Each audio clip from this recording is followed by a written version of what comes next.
subscribed to Outer Limits magazine yet? If not, you will miss out on the best articles from the best investigators and authors in the global paranormal field. Ronald Kinsella, his twin brother Philip Mantle, Peter Robbins, Mary Rodwell and Malcolm Robinson, to name a few, have all contributed to past issues. From Di and Tessman, we have in issue 18, Ghosts. Who are you? Holograms, lost loved ones, or energy echoes? Malcolm Robinson looks at the ghostly boy in the garden and examines an image. Is it a simulacrum or the real thing? George Bishop reviews Dr. Irina Scott's Sacred Corridors, a book which examines the secrets behind the real Project Blue Book. Wright-Patterson Air Force Base, Roswell, Patel, Memory Metal, and the one and only Dr. J. Allen Hynek, and UFO cover-ups. Adele Caselli's Rocha and the Michelin Man visitations. Adele escorts us on a visit to the French Reunion Islands, located in the Indian Ocean, east of Madagascar, and a fascinating encounter. We look at bad UFO images, the Cash, Landrum and MacDonald affair. We have a recall of anomalous experiences, and we search for the Tibetan tulpas. Paul Sinclair reports on a gigantic FT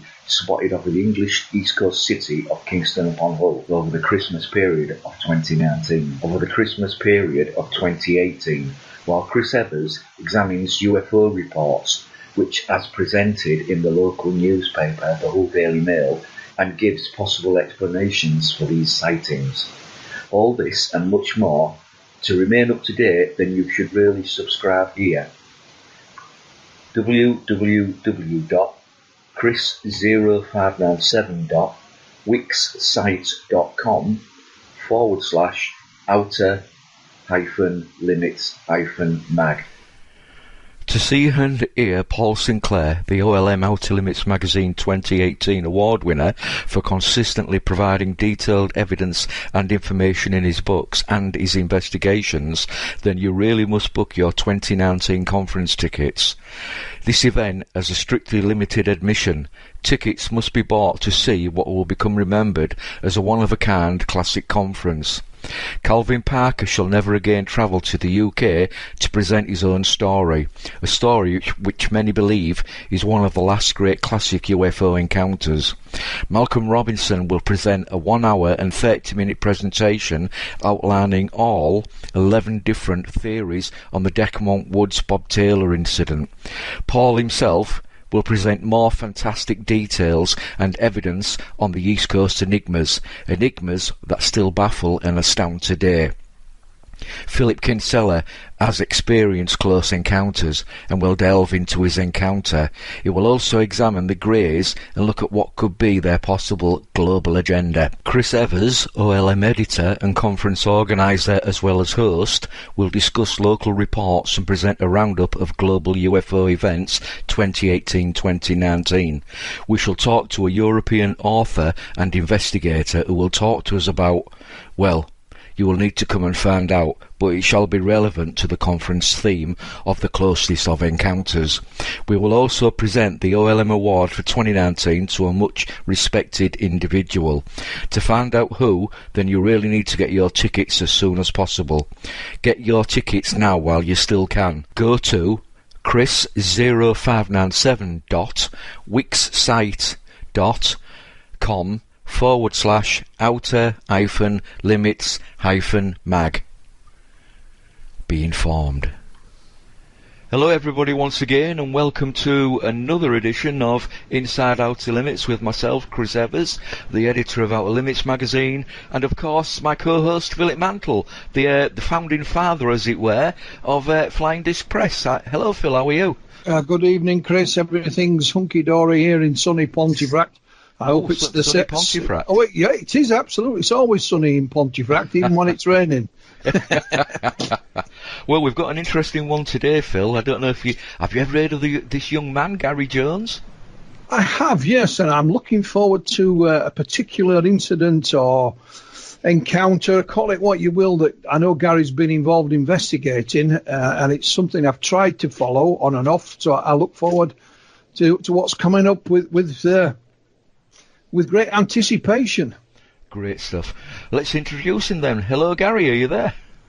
Yes. Hello, Chris. How are you? I'm very well, thank you. Thank you for for joining us this evening to have a little natter with us for the next hour or so, and looking forward to talking with you about a couple of events that you've been interested in. For those who don't know Gary, he's Gary Jones. He's aged 36. He's got several different interests, from ancient history and civilizations, conspiracies such as 9/11, 7/7, JFK, and so on. He's interested in UFOs and alien phenomena, government false flag events, forbidden technologies, and medicines. Hobbies include reading, drawing, art, photography, and video documentaries. So, photography, Gary, what got you into that? Do you have a camera? I've recently purchased a few cameras over the years. Yes, I just like to take a camera with me and just snap a couple of interesting things. Where I live is it's got quite a nice lot of scenery, mountains, but especially in spring and summer, you see a lot of wildlife around. So yeah, I just do it more as a hobby. It's not really something I do as professional, but I'm trying to learn more now about the different lenses you can get and the various techniques you can use. So yeah, it's definitely something I'm going to pursue. I'm actually a professional photographer, and I mainly concentrate on weddings. But the best thing to do, in my opinion, it doesn't matter what camera body you get, you buy the best lenses that you can afford with good f-stop numbers on them for a better type of images, basically. Yeah. Did you have a particular interest in a particular type of photography? Is it wildlife, or is it landscape, or is it portraits, or anything like that? Probably wildlife and landscape, I'd say. Excuse me. So you're going to need then a very good long lens, something to capture the wildlife with, something that you can get really close with. Absolutely brilliant. Well, I used to do a bit of photography as well, Chris. I mean, I think, as you know, I started off many years back with the Yorkshire UFO Society. Yeah. I think out of all of us, I was the only one that had a 35mm camera. Obviously, no digital photography in those days. And before you say it, we did have colour. It wasn't just black and white. I thought they'd still be writing on slate there, Phil. But wherever we went, myself, Mark Birdsall, Graham Birdsall, and all the others, it was me that was responsible for taking the photographs. So it's still an interest I have, but everything's digital now. I've just purchased my first smartphone, and I'm still trying to figure out how to take a photograph on that. Never mind anything else. Excellent. You'll get the hang of it. It's nice to hear Gary say that he takes, wildlife photographs. It's the same here. When you come off the motorway here, Gary, to come into Pontefract, the first thing you see is a mountain, but it's a slag heap. It's the old slag heap from the Prince of Wales colliery. I've been so plenty of wildlife there, mate, but of a different kind. I bet. So, just thinking about yourself then, Gary, what was it that actually brought you into this wonderful, glorious world that we call the paranormal, UFOs, etc.? I understand you had a couple of childhood experiences. Yeah, just some things that I've never really forgotten, and they're just as clear now as when they happened when I was 5 or 6 years old. I'll go into some detail if you'd like. Please do, yeah, I'm sure our listeners would like to know. It's just, I remember when I was about 5, maybe 6, just 2 dreams in particular that I had where it was kind of like seeing myself in an outer body experience, if that's the only way I can explain it. And it would just be like, I would be coming out of my room, walking downstairs, go into the living room. I'd open the curtain and look outside, and there's this, big, tall, slender-looking being, and he must have been very tall because the second floor window up to the living room was about 15 feet, and I could look at him dead straight in the eye. And I just remember having like maybe 2 or 3 kinds of dreams like that. I've never forgotten them. It's just, I just kept wondering if maybe it was just a funny dream I had, but I see it more like a vision or some sort of strange meeting. I can only describe it that way. Yeah. Would you say it was something that was, most definitely just a dream, or did you have a covering memory? Is it a cover memory or something, Well, I don't really know, but I don't think it's just a dream because I've seen it a few times in the past, and when I was younger, and I just remember it so clearly. I've heard some people refer to them as the tall ones, or maybe the tall whites or something. I mean, it looked something like that. It was a very tall, slender being with some muscular structure to it, but very thin-like, in a sort of strange, blackish, oily kind of glimmering suit. That's the only way I could describe its appearance. That's very interesting. Yeah, yeah, go on. So I was just going to ask, so this was the thing that actually brought you into the subject then? Well, I would say it's where my interest sort of started. I've always had an interest in it, and I think what really brought me into it was about probably 12 years ago, when I just started looking into 9/11 and the cover-up going on there. I just sort of branched out into other areas. I started becoming more involved in reading and more involved in study and more involved in research. So it just sort of branched out from there. But then I remembered my childhood experiences, and I saw what other people had gone through or what other people had experienced. I thought, well, hang on, that's something of interest to me. And it just sort of started from there. Yeah, so how old was you then when these childhood events occurred? Do you have any idea? Yeah, I was about 5 or 6.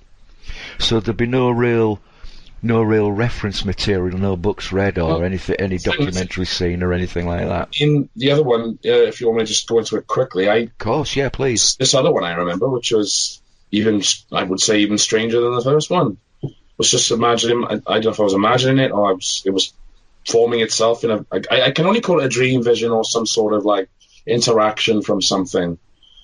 It just involved me walking down a very long street that I recognized, but at the same time, it was like the houses I recognized, but then they had like golden trees on them. The path was all silvery and white, and the skies were very filled with stars that I didn't recognize. I can only describe them like pictures you see from the Hubble Space Telescope. Those nice colorful galaxy or nebula pictures that they take. It was very, very, very serene. But what was interesting is who I was walking with. It was two tall, blonde, white, silvery skin-colored people. And they wore these rather interesting blue or silvery-like robes. And I've heard people describe them as maybe the Nordics or... Yeah. So I've heard some people say Palladian, I don't know, but that's what they look like. And yeah, it was very serene and very calm and very peaceful. But as you said correctly, I mean, at the time, I had no reference material of anything to go on. I didn't know anything about tall whites or the reptilian or the grey or anything until I was about, well into my teenage years.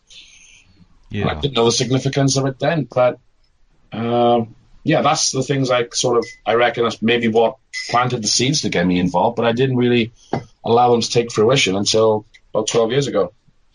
Have you ever actually seen a UFO then?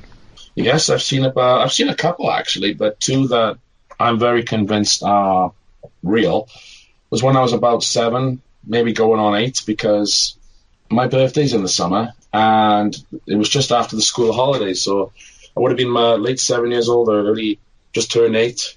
I was playing in the street with some of my friends, and as kids do, you play, you laugh, you joke. It was just about the sun had just gone down, but one part of the sky was still very lightly lit, but where the sun had just gone down like for about 45 minutes. And then the other end of the sky was all pitch black, because the night's coming in. And it was in this direction that we noticed something very strange. And it was a series of very unusual lights. And I only describe them as red, yellow, and orange, but they blended into each other, like melded into the colors. Yeah. And I remember the old AD show with what was it called? Knight Rider and the car they called Kit. That funny red light going back and forth like that. Yeah, the light on the front of the bonnet of the car, the hood of the car, as the Americans would say. It had that red color, but if you take that yellow and orange as well, and then sort of put it more around a circular frame, that's kind of how it looked. Because this thing I saw was black disc shaped with those red, yellow, and orange colors underneath, and it didn't make any sound. It didn't look like a plane or a helicopter, or a balloon, or a kite, or any of the other usual things you'd expect to see, especially from that time.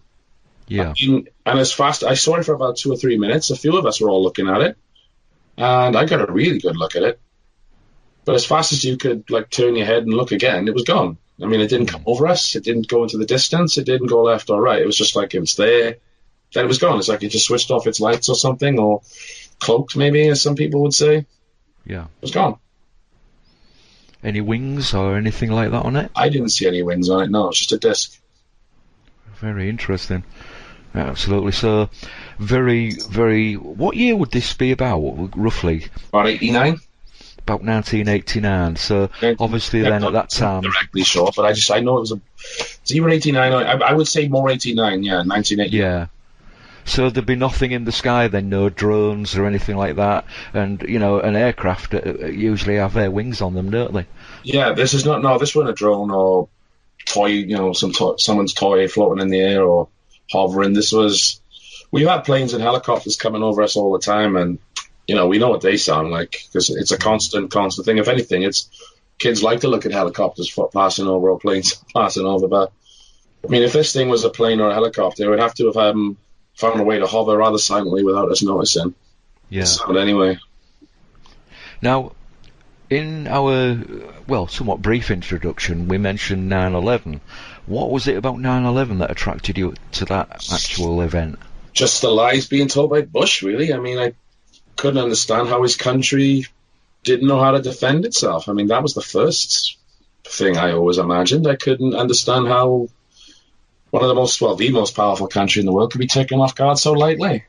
That was the first thing I started looking into. I mean, and then you start to see that they never were going to investigate it, and then the 9/11 Commission stuff started, and then all the questions started flooding in then, why didn't they prepare? Why didn't they defend themselves? How come the Pentagon was allowed to be hit when it was clear by the second impact, at least, that America was under attack on live television? It just sort of sprouted from there.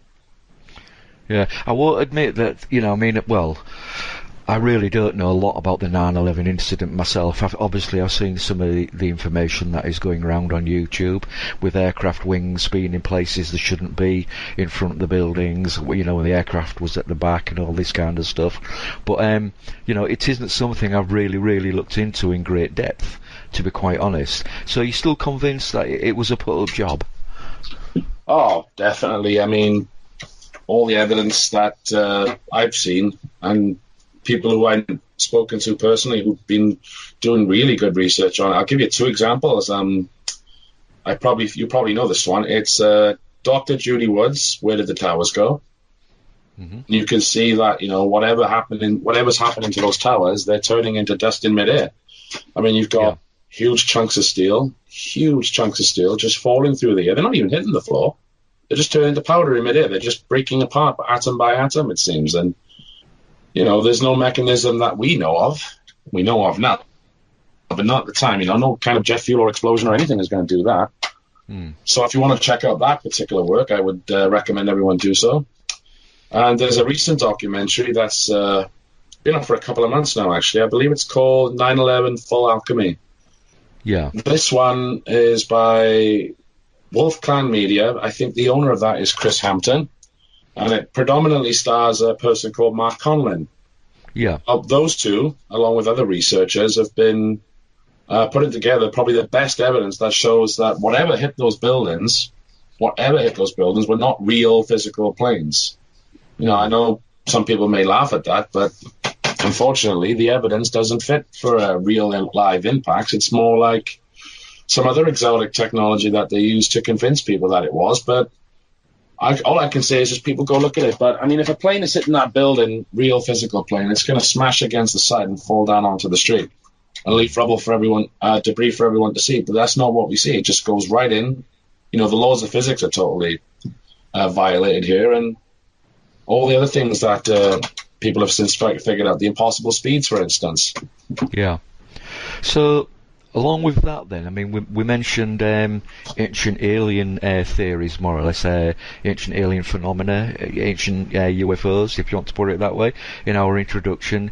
So what do you believe the Earth has been visited in the past? I'm definitely more on the side of saying that the Earth has been visited in the past, yes. I think a lot of the ancient traditions and civilizations talk about visitors in strange vehicles, shall we say, coming to their lands and teaching them all kinds of things, like civilization, for instance. Yeah. Taught them how to build and how to construct. And it seems like, you can just, look at in the Bible, in the Genesis passages. There's one that I've always liked. I can't remember the name of it, but it's like it says that let us go down and create man in our own image, after our likeness. If that's in Genesis, the start of creation of everything, what does it mean by let us go down and create man in our own image? It means that something is already here, and they somehow have changed this life form into what they look like to be able to live amongst them. So yeah, but I do think we have been visited in the past. I'm even willing to say that some civilizations which may have existed pre-Ice Age did actually find a way to communicate long distance, or even became space-faring themselves, and that's maybe part of the reason why we find very little remains of them on the Earth.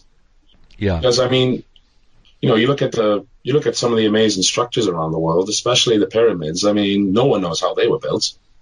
Mm-hmm. There's been endless discussions on that, but I've yet to be convinced by anyone that says you can do it with ropes and logs and stone tools and everything else. But yeah, it's an ongoing debate, and you can talk about it for hours on end. But for me, it's just, there is a lot of evidence that shows advanced civilizations even before the Ice Age.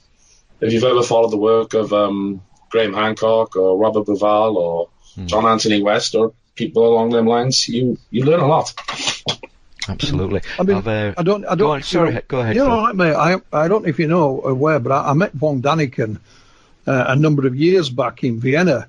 A fascinating man. I remember reading, Chariots of the Gods, and that had a big influence on myself. I think what the ancient astronaut theory, as it's more commonly known, and certainly Chariots of the Gods sort of implies, is that don't accept everything at face value and look into it and question it and come to your own conclusions, and that's what I got when I spoke. I had dinner with von Daniken at a conference in Vienna, and that was his sort of advice to me was, go and look at the evidence and make up your own mind. I was listening to Gary mention there about the pyramids. My wife and I, we went to Egypt in 2010 and we visited the pyramids. And they are a fascinating structure, whichever way you want to look at it. Just as a bit of a laugh, we had a guide going around the pyramids, what have you, and I told him I thought that the Sphinx and the pyramids were built by aliens, and he didn't know where to look. I don't believe that, but he had no answer to that at all, Chris. You should have seen the look on his face. I don't think anybody had ever said that to him in all the time he'd been doing that.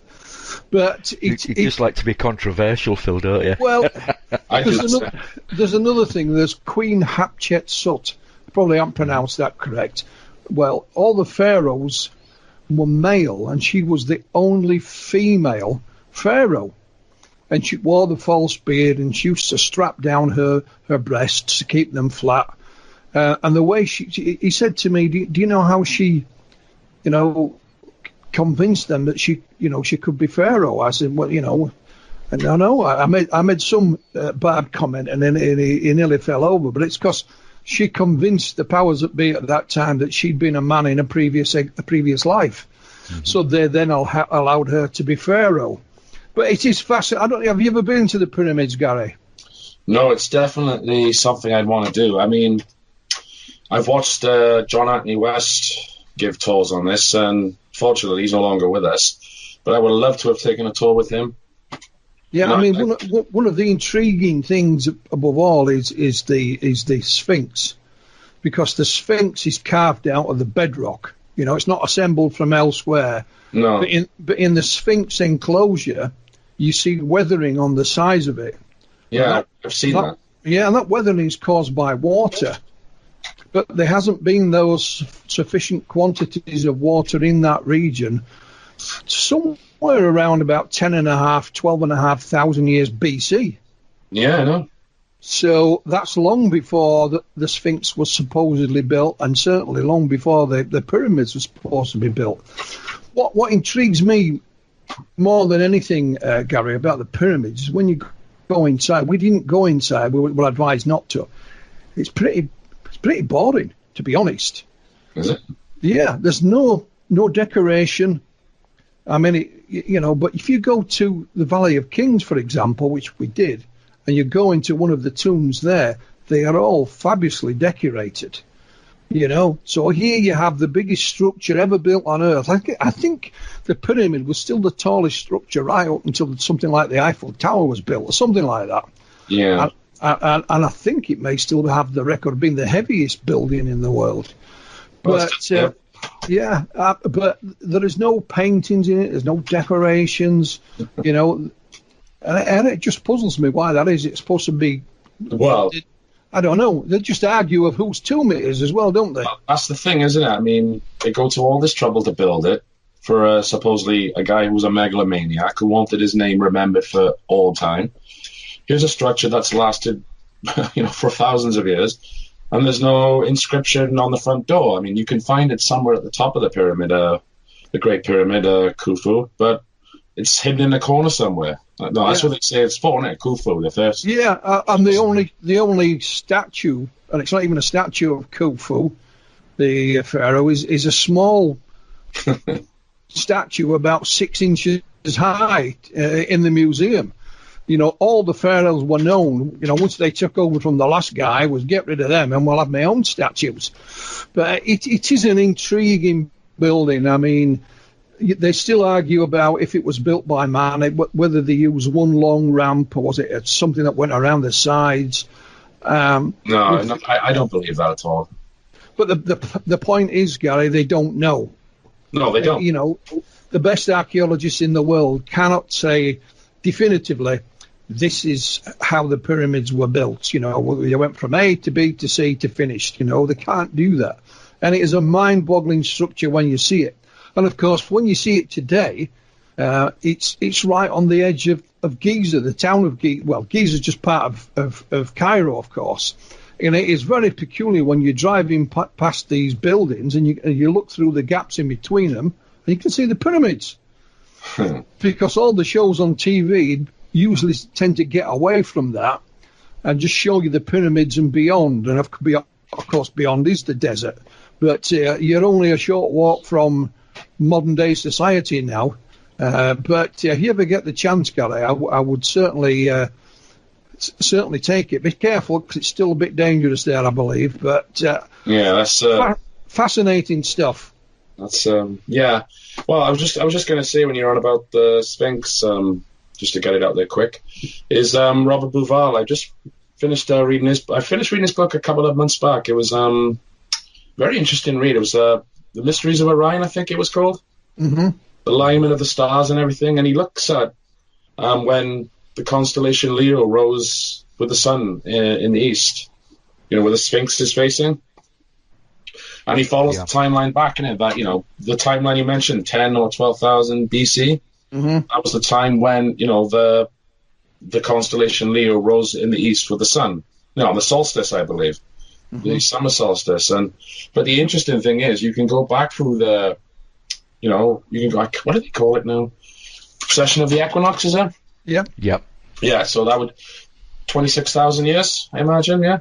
So that brings you back to 12,000 plus 26,000. That's like 38,000 years ago. That possibly could have been when the Sphinx was around, and I like listening to people like John Anthony West talk about that. I mean, his videos are still there, and to me, that seems to be.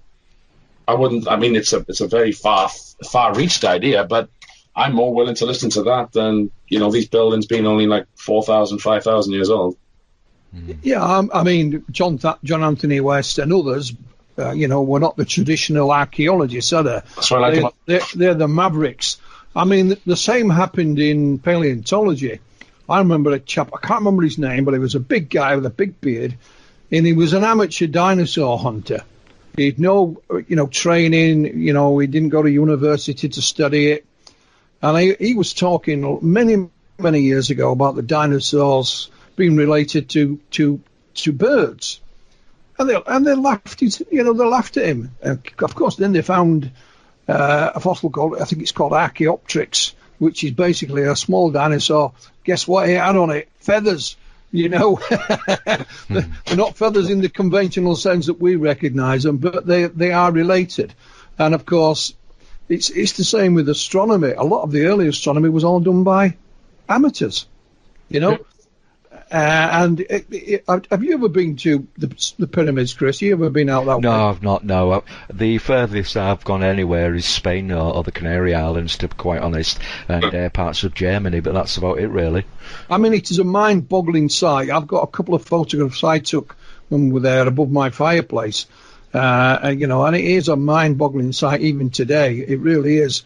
But I have a friend who lives down south. He's very sceptical of the UFO type of things, but he's extremely knowledgeable about it. He's a TV producer, so he's not skeptics and just dismisses it. He does know a lot about the subject. However, he doesn't rule out the ancient astronauts. I found that quite intriguing, and I think it's just one of those subjects that once you get into it is endless and fascinating. And I was very pleased and honoured to meet von Daniken. And who knows, maybe meet him again one day. Maybe having the Outer Limits conference one day, Chris. You never know. Maybe so, if I get rich. Yeah. Gary, can I just ask one other thing? I think on the information that Chris sent me here, you were interested in the Kennedy assassination as well. Yeah, I looked into that after the 9/11 stuff because I realized there was some very interesting coincidences with the 9/11 Commission and the Warren Commission, and just how they seem to accept the media's narrative and what was being said pretty much on the same day when really no investigations took place. The media just put the story out, and that's what they went with. Lee Harvey Oswald was the lone assassin, and Bin Laden was the man for 9/11, and that was basically it. All evidence was found to support those conclusions, rather than looking at the evidence and then letting it tell you what actually happened. Yeah, I mean, again, it's an area I've looked into, and it's an area that still continues to fascinate me.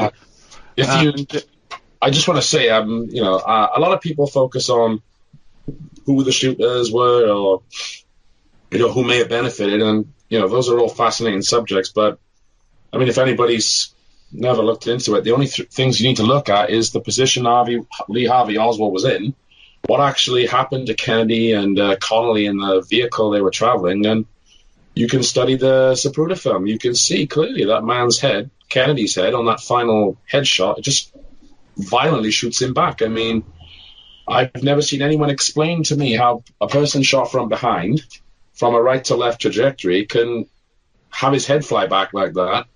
Yeah, it's such a violent impact. I mean, I've heard some silly explanations, but I've never seen anyone demonstrate them effectively, or even offer a proper scientific definition for it. This is exactly how it works. Yeah. Well, what is quite interesting there is in some of the film footage of the event, you can actually see his head swing back, as you say, but you also see I forgot the name of his wife now. Jackie Kennedy?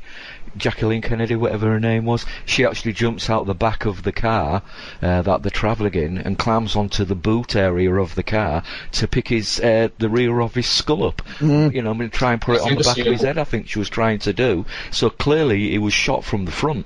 Yeah. So, yeah, it's a fascinating.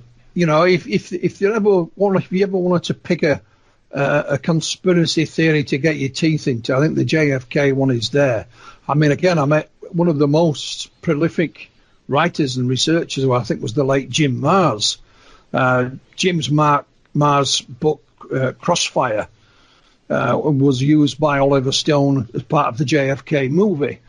I met Jim out in Laughlin at the conference there, and he was a terrific fella. He really was. I mean, you could just sit back, get yourself a drink, sit back, and ask Jim a question, and the hours would just go by. He had, but he wasn't boring. He just knew so much, and he'd been there. He'd spoken to the people. You know, it was a delight to get the chance to speak to him in person, because I'd read his book prior to meeting him. And of course, Jim was also a fan and a believer of the UFO phenomena as well. But it is an ongoing interest of mine, Gary. That's why I asked you. And it's I have a few books here, and I have a few more on my list, I think. But yeah, fascinating stuff. Yes, most definitely.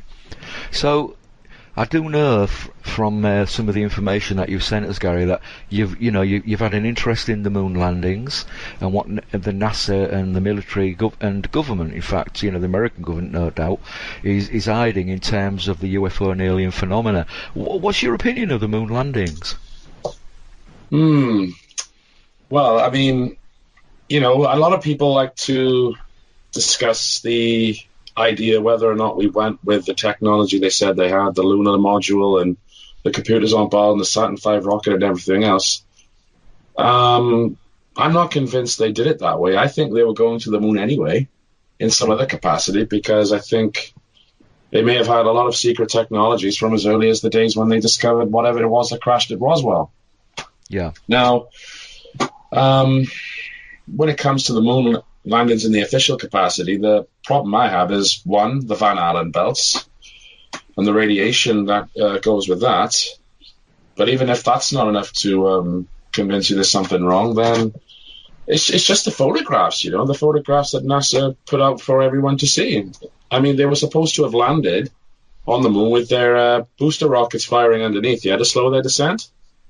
Mm-hmm. And then, it was supposed to create that big crater of dust, and it was supposed to go up and then land on the module's legs and, the landing pads and everything. But if you look at the photographs there and you see the golden foil that they covered it, to sort of protect them, there's no dust on them at all. Yeah. I mean, that to me is, that is something that was part of the actual narrative, and yet the evidence doesn't show the narrative being followed. You know what I mean? Yeah. So, Absolutely. Let's just say they did go. I mean, something interesting I heard when I was watching the Disclosure Project that Stephen Greer did, but in early 2001. Mm-hmm. There was a fella there, I can't remember his name right now, but he talked about how he worked in the late 60s or early 70s as an engineer or data engineer of some kind, and somebody told him that they discovered a base on the backside of the moon. Yeah. That was before they were even sending the modules up, they were looking for landing sites during that time. Yeah. And I was just like, wow, that's interesting. So what makes me wonder is, maybe they did go to the moon and they found something, and from there on in, they just needed to keep people distracted away from what they actually found. Yeah. So they made the invention. Sorry, Gary, I tell you the one thing that has always puzzled me, and I know Phil, he witnessed the landings, as did I, in 1969, is the images. When we first saw the images of the lander on the moon and the astronauts moving around on the moon's surface, the ghost-like effect of them jumping around, this like ghost-like effect was coming out behind them. And then, I mean, you'll remember that, Phil, quite clearly as I do. And then after this, it suddenly happened that, the next landing on the moon, we had more or less perfect, crystal clear images of what was going on. And I've always found that very, very confusing, I must admit. Yeah, I think what NASA did, I think the ghost-like image you saw was a camera focused on their TV screen. So you weren't getting a live feed, kind of, if you know what I mean. It wasn't direct. Yeah. So it's like, again, in photography, if you photograph the TV screen, or the old TV screens anyway, you get the lines that used to go up and down it. Yeah. So that was the effect they did there. They wanted total control over it, so they didn't want to let it out as a live feed in that respect, although it was live. But it is puzzling, and we have to remember what the moon landings were about. They weren't anything to do with science. They were a propaganda race to the moon against the Russians. Exactly. That's all it was. There was only one geologist that went to the moon, and the rest were military men. And again, we've had some of the astronauts lecture here in Pontefract, and I went to a lecture of Buzz Aldrin himself. I didn't get a chance to meet him or ask a direct question. I tried my damnedest, but it was they let some of the youngsters in the audience ask questions. It was the same ones that have been asked a million times. How do you go to the toilet in space? And all this kind of stuff. But I would have liked to have, had 10 minutes with him, if nothing else. But you've certainly got a number of interests, Gary, rather than just the one. Oh, well, I've got quite a lot more that I haven't mentioned to Chris, but I just said, I don't watch TV anymore. I don't spend my time looking into it, but I find what I'm doing now really fascinating, and to me it's kind of liberating in a way. There's a path to truth about it. Well, I watched a documentary last night, believe it or not, about the flat earthers. All right. And the growing sort of flat earth movement, as they call it, and they were convinced that their ideas will soon be accepted by conventional science. But what was interesting, they got a little bit of money donated, and one of their members was an engineer, and they got this kind of gyro. And of course, he said that the Earth is supposed to rotate at whatever speed and whatever and this gyro will check if that's true. Of course, when he set it up, it did confirm that the Earth was spinning at such and such a speed. And then they had tried to say, well, the Earth is flat, and we'll send a laser from point A to point B, and we'll mark the height from here, and it should be at the same height when we get. Of course, it wasn't. There was the curvature of the Earth, and you could see him going, oh dear. And that's where the program ended. You know what I mean? Can I just say something? Yeah, go ahead, Gary. If they want to, when I first heard about this, no more than probably 3 years ago, I was thought, okay, this is interesting because there's such distrust in NASA and government and mainstream science and everything else. I can understand why people would want to revalue or rethink what they think they know, but this is just one area where, it seems our ideas of the Earth being a globe or a sphere are actually correct. I find one of the other things that I find interesting is if you're standing in the UK and you're looking at the moon, yeah, and then you're standing in Australia and you're looking at the moon, they're upside down to each other. What is interesting as well. But my point is that that's a very simple, easily demonstrated thing you can do. But yet for the flat Earth theory idea, you start listening to them and it just gets more complicated and more intricate, and it's like, where are you going with this? You should be able to explain your ideas in a simplistic way once you've understood the science of it all. Yeah, I think you're right. There is a trend, if you want to call it, to disagree with conventional scientific thinking and conventional politics as well. That's why we have Trump elected in the US. That's why we have Brexit, and we other conventional of politics is falling by the wayside. Not completely, but reassessing certain things. It's a trend or a fashion or a movement. Call it what you will.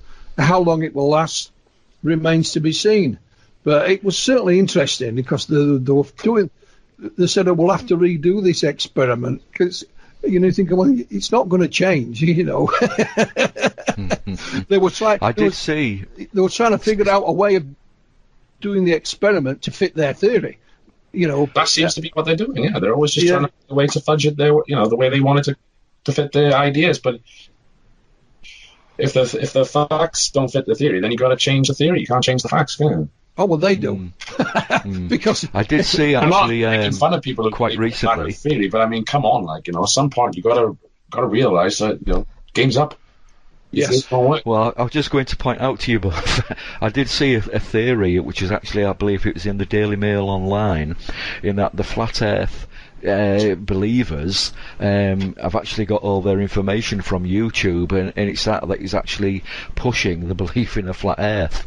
You know, and I mean, being a photographer, I've used the example before of that. If you stand in one position, and you know, if you could see clear to the horizon. If you get somebody to stand so far away because of the curvature of the earth, you can see them from the knees up. But as they walk towards you, you gradually see the feet as they're walking towards you. So again, proving the curvature of the earth. Simple experiment. Exactly. Exactly, Chris. If the earth was flat, then you could stand at point A and use a telescope and just point it out, and you should be able to see where it ends.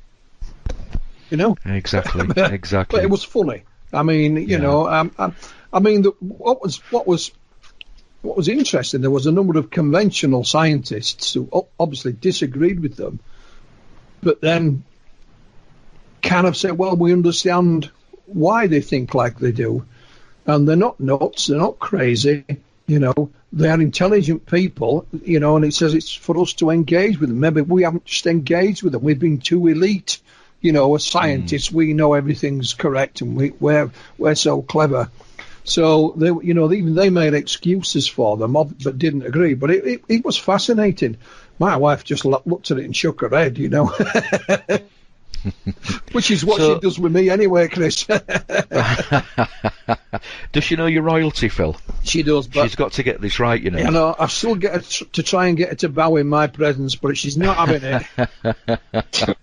Now, what I wanted to do, Gary, was I do know that over the years you've investigated quite a few cases and looked into various aspects of cases. Now, I do also know that you're a member of the Swansea UFO network, which leads me to ask, is that how you got involved with? Now, you're going to have to forgive my pronunciation of the name of the town, because I'm a Yorkshireman and we don't speak Welsh. So I'm thinking of, is it Pentish? Penturk. You just Pentur, say, right? say pen, okay. as in like a pen, you're right. Well, then say Turk, you'd be all right. Penturk. Yeah, that's fine. Yeah, well, I'm half Welsh, so I should be able to say it. My father was Welsh. Wow. But I'm born and bred in Yorkshire, so yeah. I think we Welsh have some funny names, but you know that's just the way it is. Yeah. So is that what happened then? You joined the Swansea UFO network and got involved with it? Well, I got involved with the Swansea UFO network about 4 years ago. I'm still a member of the group, but I work independently. Yeah. Just to let you know. But yeah, I just started going to some of their meetings, which were very interesting. And then I thought, well, you know, this seems like a good idea to maybe get more involved with. So I just started doing some field research or online research, looking for cases that could be documented or even just add to the library of cases that they've got. And then somewhere along the way, the Penturk incident came along, and it took us a while to get into that one. But once we did, I mean, we initially all started together, all of us, but then I sort of branched away from them and just kept going myself because I really wanted to get to the heart of it all. Yeah. So what I want to do is I want to talk about this case because it is growing and continuing to grow on a regular basis with more and more information coming through. And do you want to outline the case to us and what actually happened at the day of the event? Yeah, sure. Excuse me, I got a bit of a tickly cough. That's fine. If you want to get a drink, feel free. It's okay. I got a hot drink by you, but okay. Well, all right then. I'll start at the beginning, and then we'll get into the discussion then, if you like. Absolutely. Well, what happened is the actual event itself took place on Friday, February 26, 2016, and this really began about 2:30. It's what I call the main event, 2:30 in the morning. But what had happened 3 days prior to the area of Penturk and surrounding towns and villages and everything, so there'd been a growing military presence. You know, not just trucks on roads or anything, but helicopters and jets and planes in the sky. Now, for someone like me who has lived in this area where I live, I don't live too far away from the Lantricin area. You know, this activity was very strange. I mean, I'm used to helicopters and planes flying over, but not the frequency they were doing. And we were all wondering, what's going on, because they're coming around quite often and they're flying very low. The helicopters especially, they were hardly above the mountain line. And this continued on till the 24th, 25th, and then we got into the 26th of February. Now,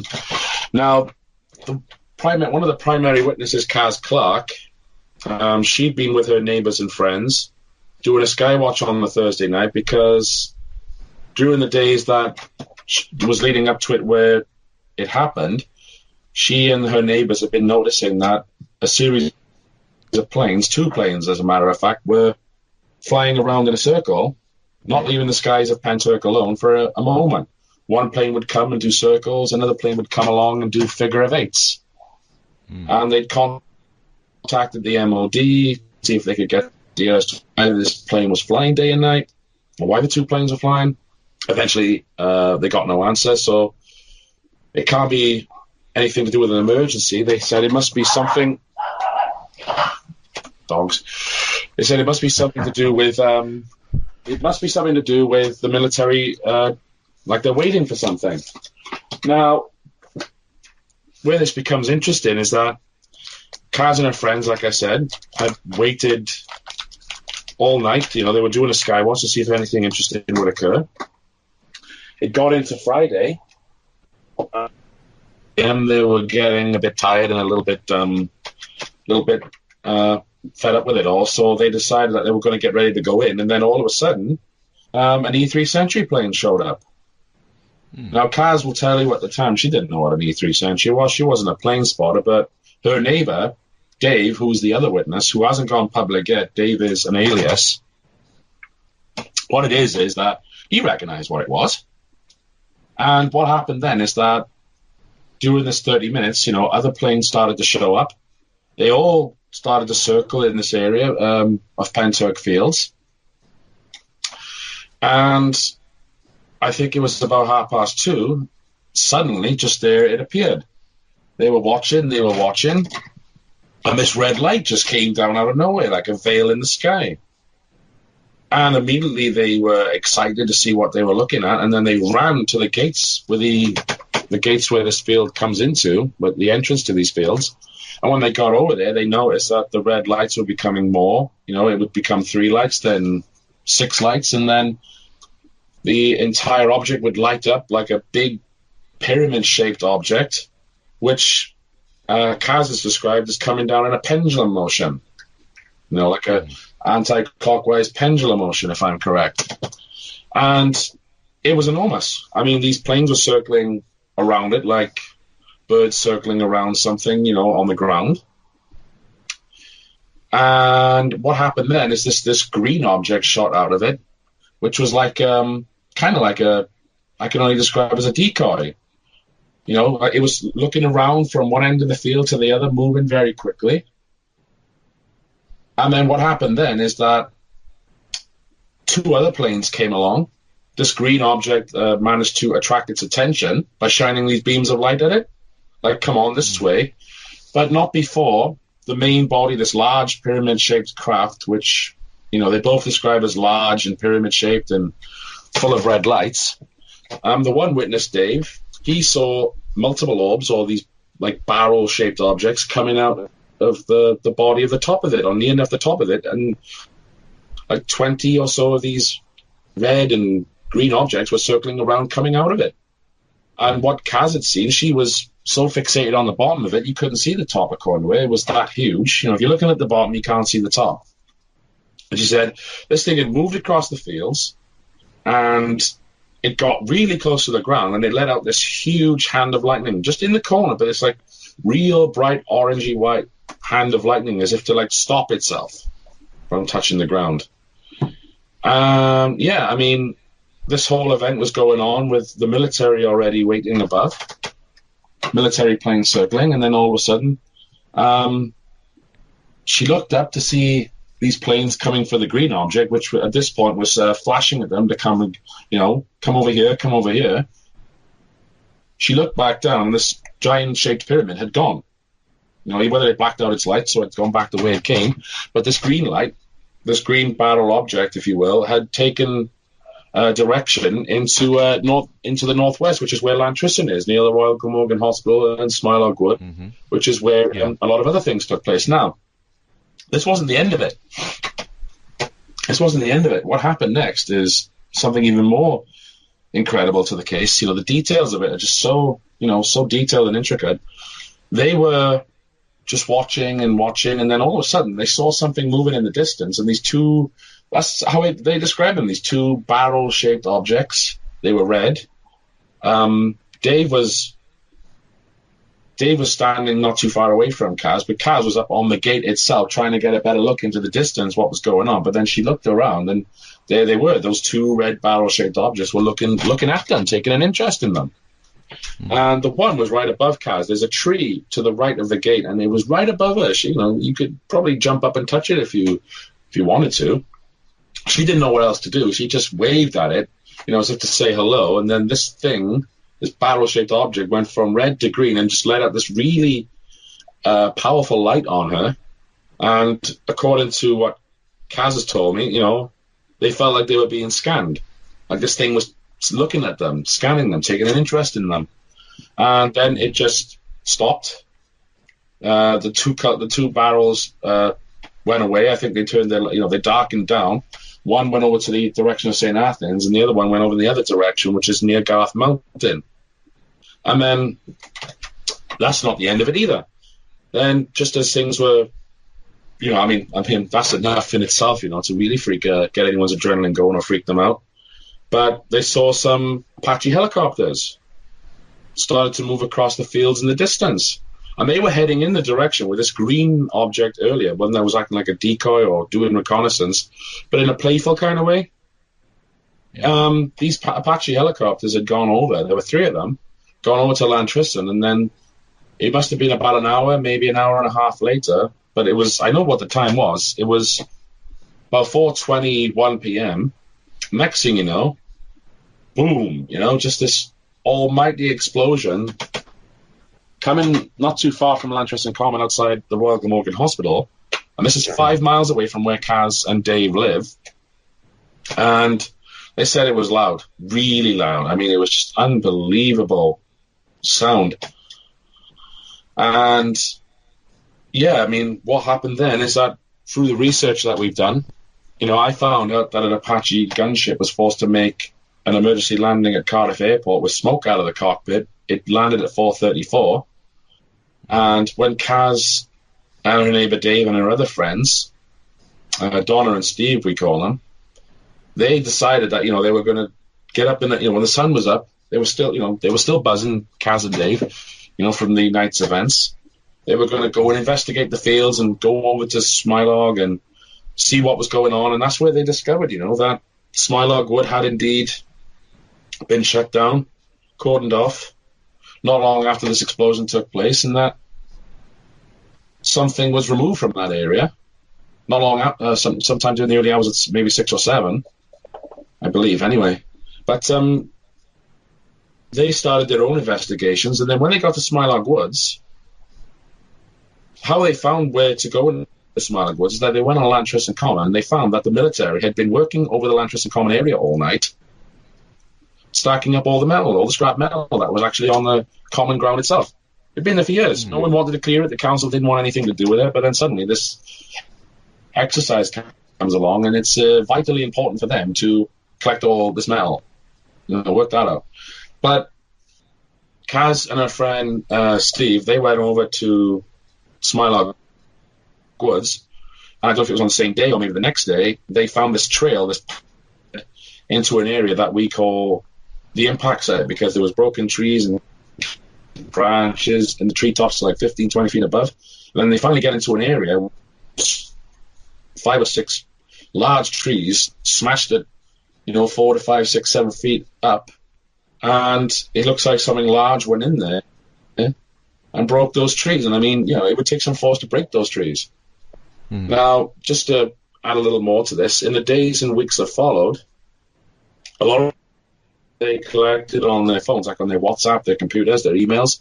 All of that was deleted. Somebody had hacked Kaz and Dave's machines, their phones and emails and their laptops, and all that information was taken away. Never been returned since. And then, the weeks have followed again. Some men had been seen in the fields not too far from where this incident took place, this large triangle pyramid in the hand of lightning and the barrels, scanning them and everything. They said that they were working for Vodafone or that they were a fracking survey team, but for some reason, they had a commanding officer and they were carrying automatic weapons. You know what I mean? But I mean, if Vodafone have people who carry automatic weapons. Well, that's the unless you have paid your bill, of course. But I mean, and since then we've been doing lots of that. Happened in those men were there sometime in late March or early April of 2016. But Swansea UFO Network and myself, and then later myself and Carol's working together. We started really investigating this from October 2017, and then since then, we've been gathering all this evidence and just putting the case together. Where, as you say, the information keeps growing. It is as we conclude. It's not an exercise. It was a real life event, and that life event being it was a UFO encounter with military waiting in ambush. For those who do get Outer Limits magazine, there is a lot all about this case in an earlier edition of Outer Limits magazine, but I would imagine, I think that was about a year or so ago now when that was in Gary, but obviously a lot more things have come to light since then. Yes. And something was taken from Smarlog Wood, is it? Yeah. Yeah. What is it you've actually learned then about the MOD and the South Wales Police and RAF regarding a cover-up of information? Well, I mean, their original excuse, or the usual explanations they give us, it's just an exercise with simulated gunfire and explosions, and there's nothing for people to worry about. But I mean, the people who live in the area, like myself, or those who are living in Penturk or Lantrasant, those areas, they know what a military exercise is, and this wasn't, your standard military exercise. It took place in the middle of the night over a populated area with no real warnings given. Unless you were able to go on the website and look at the note time, you wouldn't have known that they were going to do an exercise in advance. But what it is about the MOD and the RAF and the South Wales Police is that a lot of people who were around that night said that roads had been closed off, that their men were seen shutting down Smarlog Woods, and that there was a lot of explosions taking place, which shook people up. They were very frightened by it. And I just wanted, and once I was able to establish the military's involvement, the timeline of how they had all their equipment and helicopters and planes and jets and soldiers and everything up in North England by RAF Leeming, because they were practicing the operations up there. Suddenly on the night in question, when Kaz and Dave and her friends were all doing that night watch, they brought all this equipment down to St. Athens Way. And then they waited and they waited and they waited, and it seems like when they finally got the word, they all went up and at the same time in large presence, in force. And I was just like, well, that don't make sense. And what were they firing at? What was these explosions? Why were E3 sentries there? And I am getting to it. It's just I'm asking about all this, because if the roads were closed off and the police were involved, they should have paperwork on it. Somebody would have requested them to reclose the roads, because that's their job. That's what they're responsible for. But the police don't seem to be very forthcoming with information. They've given me things like vexatious requests, meaning that it's too much of a problem for them to actually find, or it would require too many man hours. They seem to have no records or no, what's the word I'm looking for? No information whatsoever relating to on that day. As far as the RAF, I've asked them about why their planes were seen in the area. One particular plane I called ZZ418. Its call sign was Snake 48 at the time. That was one of the planes circling with ZG996. That's its tail number, by the way. The two planes were seen on public on internet radio, Plane Finder and Flight Tracker and all that. You can find them there. Those were seen for 3 days. They were just circling and doing figure eights, and I just wanted to know, why was that plane there? They just claimed Section 26. not in the public interest. Say that they're not doing a military exercise, but then other questions they say, there was an exercise, but it's under Section 26. You know what I mean? And then, why were they cleaning up the common of the scrap metal as seen by witnesses? Section 26. And then I'm asking the MOD, where's the listings for this exercise? Are there going to be any other further involvements of exercises involving simulated explosions that shake buildings or similar, something to that effect? Yeah. It's just like Section 26, always, or they hold no information, or they give me an answer which makes absolutely no sense. It just raises more questions, and it's like, it's a constant grind for information. It's like, you can't give me a direct, simple explanation.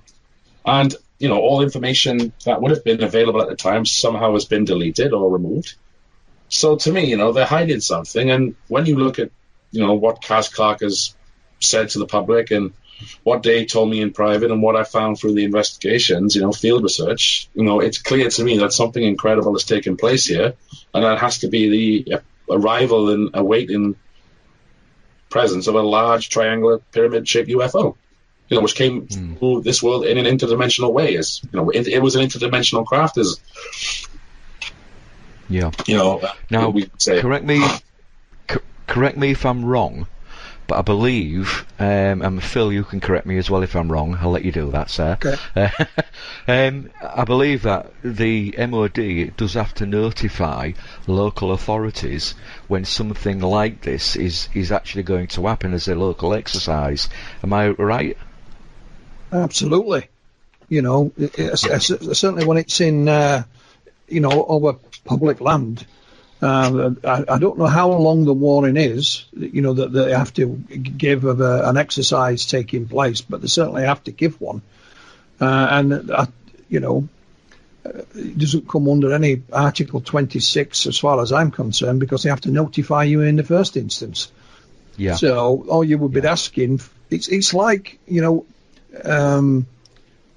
we had Calvin Parker as a guest on the show a few weeks back, and one of the suggestions about his encounter in Pascagoula, that it was something the military had done, and the reason that was suggested, see, one of the documents that I've got, some chap claims that there was an exercise that night, and that the local authorities had already been notified. Calvin and Charlie saw was them, the lights from their aircraft, of course. Helicopter, I should say, not an aircraft, a helicopter. Well, seeing the helicopter, the noise is absolutely sensational for a start off, know. And where they were fishing would have blown debris would have been blown everywhere. Of course, there was none of that.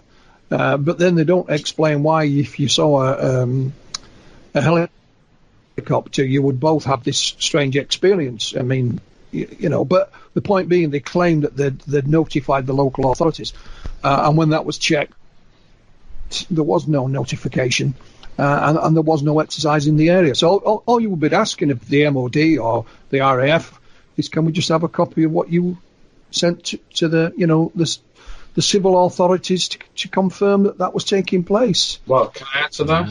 Yeah, absolutely. Please do, Gary. You're talking about notifications of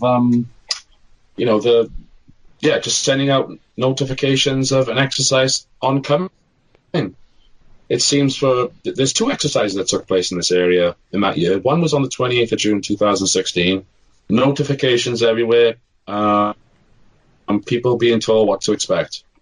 But it seems for this so-called exercise of February 26th, there's no notification whatsoever. And if anything, the difference is very different. The comparison is very different. I mean, on the 28th of June, it's just like small simulated gunfire and some puffs of smoke, in an isolated area, fenced off from the public. But in this one, they start off in Pentur for 3 days. Then they bring this enormous military presence, with NATO being involved, I should add. NATO were involved in this. And then when it seems everything's done in the fields of Pentur, they then switch areas and then go over to Smirlock Wood and the Grand Tristan Common. And all attempts to find out why they would do that, or just that maybe local authorities were notified about this. Not just the South Wales Police, the Royal Glamorgan Hospital, the Clontarf University Health Board, the fire services and all the other things. No one was given any notification. But if I can just say this, as I've kept pressuring them and kept asking for answers, now they're telling me they were notified. They're changing their story.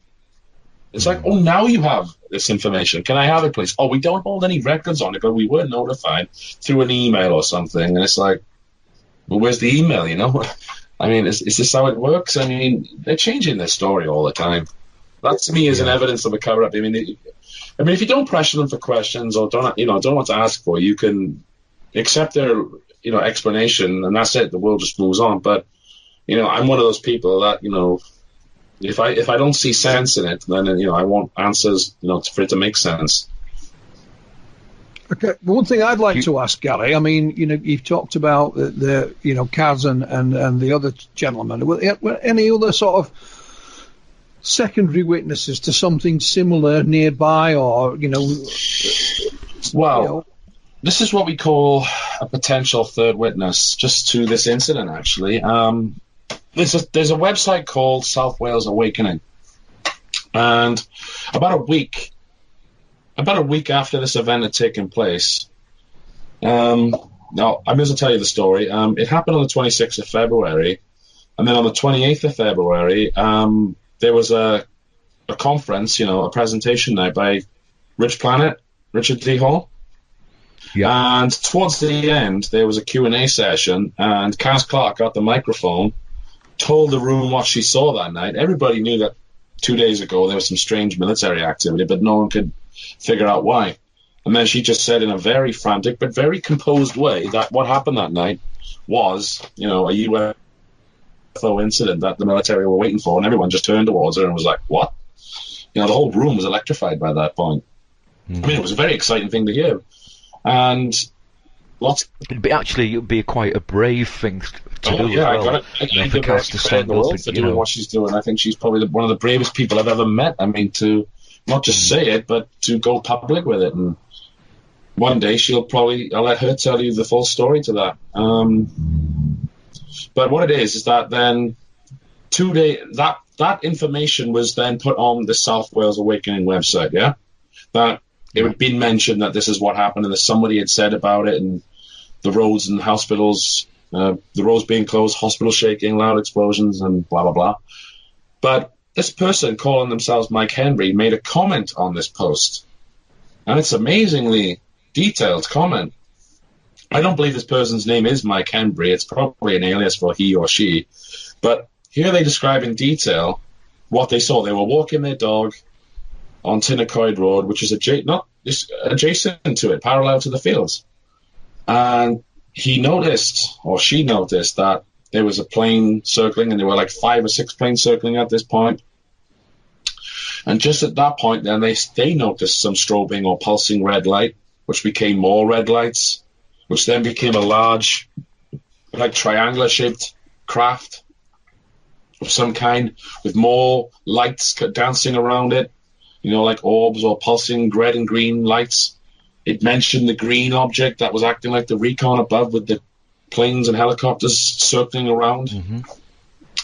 And then it mentioned how it let off this green light, which then got planes to follow it in a northwesterly direction. And then it mentioned the explosions. It mentioned just about, everything that I learned in October, November onwards, piecing this case together. That person already had in a comment on March the 6th, or, around that time, 2016. How could that person know that, if they weren't there to see it? You had to have been able to see it to make that much detail. Do you know what I mean? Mm-hmm. Yeah. Absolutely. So I think that's a potential third witness.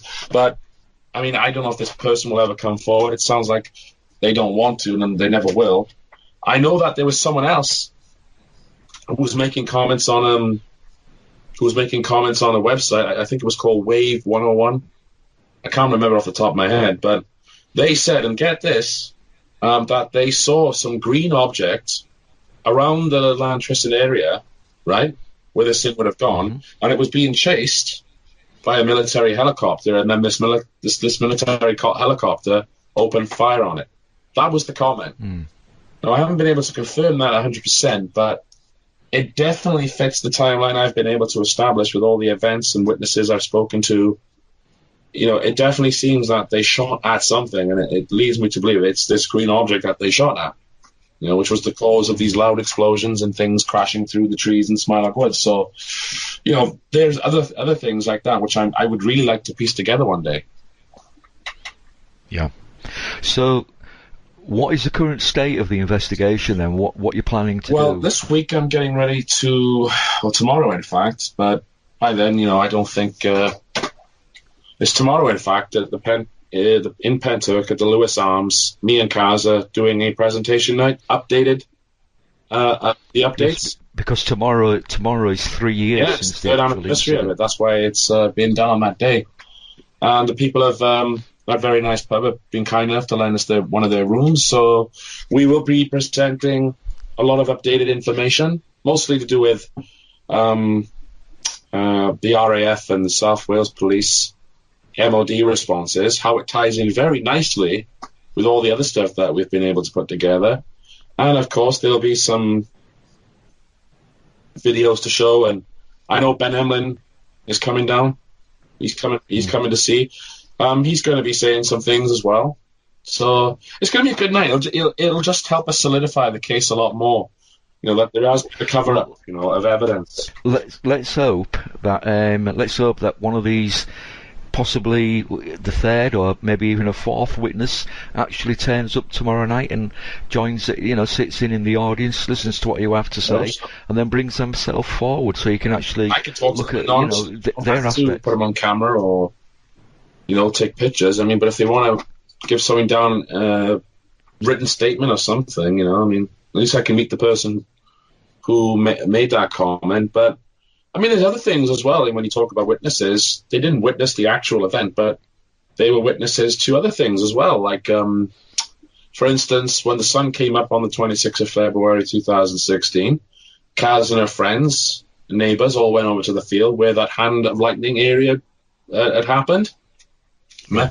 And, Donna and Steve are witnesses to this. They said that it was very strange that they got into that area alone, and suddenly it was like snowing. Very strange pellets of, snow, and they were like those pellets you find in bean bags, those polystyrene balls. And they were cold. I don't know if they said they were cold, but they wouldn't melt like traditional snow. They were more like marshmallowy, that sort of like, spongy kind of texture to it. Yeah. And, they said that, there was something very strange about that because this area, it's got snakeweed grass in it. But this one area, it carved out a unique, almost oval-like shaped patch.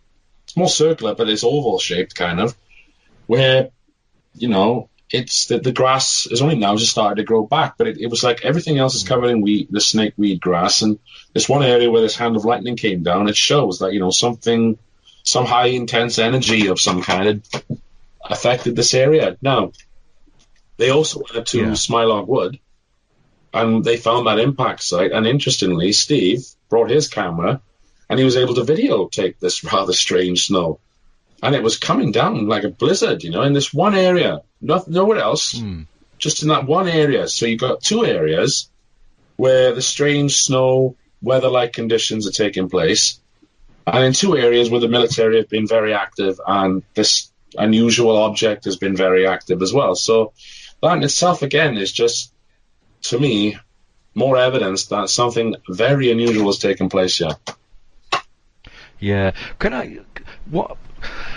Just imagine that this third or possibly fourth witness are listening to you now while this is going out, which will actually be the day after you present the latest findings. It's going out this coming Wednesday. We're recording this on the Monday. If that person was listening to you now, what would you want to say to him, and would you give him an email or something like that where he can contact you? I would gladly give them my contact details just for them to contact me anonymously. I mean, if they are listening, I would just like them to know that I do treat everyone with the strictest of confidence. They can meet me somewhere private, away from prying eyes. They can name the location where they feel safe. And I won't give out anything that they don't want me to. But if they do want to speak, I've been on this now for over a year and a half, and it's turned me from a skeptic into a believer on this, because I didn't believe the story in the end. I thought at one point I was really interested in it. Then as time went on, I just sort of thought, no, this has got to be made up. And I was like very skeptical of anyone who said it was. But then when I got involved in investigating it for myself again, because I finally found Kaz Clark and the other witnesses with Sufon, it turned me into a true believer. It did actually happen. And I've proven that with my own research. So if I've treated the other guy, Dave, with the strictest of confidence. Nobody knows who he is unless he wants us to let other people know. Yeah. So if they're listening as well, this third and fourth witness that we've just talked about, you can get in contact with me via email. I don't know if I want to give that email out now, but I am on Facebook. Well, if they want to look you up on Facebook, Gari Jones, Gari, Gari Jones, and alternatively they can look for the Inside Outer Limits Facebook page and send me a message on there, and I'll gladly pass it on to you, Gary. So we do know that. I would just say, I would treat them with the strictest of confidence, and I wouldn't make fun of them or anything. I'm in this now for the full duration, because it's obviously starting to get people in positions of power worried. So, you better be aware of that. But, look, if you really want to talk, if you really want to speak to us, me and Kaz Clark are waiting to hear from you. The people who, may have seen the green object being fired at, or who was walking on that Tinnacoid Road that night and saw the main craft itself. So that's what I'll say to them. That's brilliant. So, because we're slowly but surely beginning to run out of time, we've got about 35 minutes left now. The investigations then are still ongoing with the Pentry. Yeah. The incident there. But I do know that during the investigation to this incident, you travelled to North Wales with Sufon. Yeah. This one's a UFO network, to interview a number of people who had been involved with ufology. And at the end of the trip, you visited a family in Denbigh in North Wales. Yes. Do you want to tell us about this, Gary? Yeah, this was a nice surprise, actually. It was a very intriguing case from the moment I first met them. We had gone to see a number of prominent researchers, like one of them's Gary Rowe, one of them's Margaret Fry, the other was Scott Felton, who works pretty much on the Berwyn Mountain case. He's done other cases too. And then somewhere along the way, we met this on our last trip. We met this family from Denbigh, and I don't think they'll mind me giving their names now. There's four. You can use anonymous, or you can give aliases if you wish. No, that I won't say it now then. This family of four. There's a mother. Well, I don't think they mind. There's the mother, Linda Pritchard, brothers Nathan and Alex Thomas, and granddaughter and niece, Kira Lee George. Their information's public anyway. So, okay. But what happened is that on the 3rd of January 2012, sometime after 3 a.m., it was a very stormy, windy night, and Nathan, who was like 12, or I think he was 12 at the time, looked outside because his bin had blown over. That's where he concurred the noise came from. The wind was very strong that night, and it blew his bin over. But then as he looked out the window, he could see something shining in the distance, and as he looked, he thought, is that a reflection on his window, a light source from his room? And he confirmed that it wasn't, and then he realized that he was looking at something very, very unusual. And he got very excited about it, and then he got his brother Alex involved, who was trying to get asleep at the time, but then he told his brother, there's something very strange, come see this. And then they were looking at it. And then at some point they were filming it, and you can see in the actual video what they were looking at. And then moments later, the mother, Linda Pritchard, came in, and then Kira came to join them.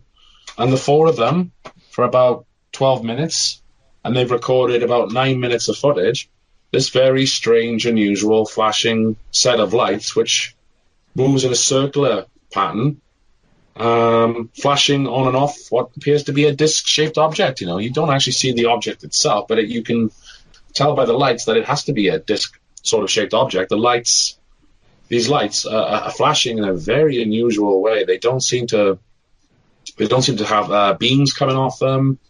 They don't seem to have any sort of like permanent flashes like you'd see on a plane, where you can sort of figure out the pattern of the flashes.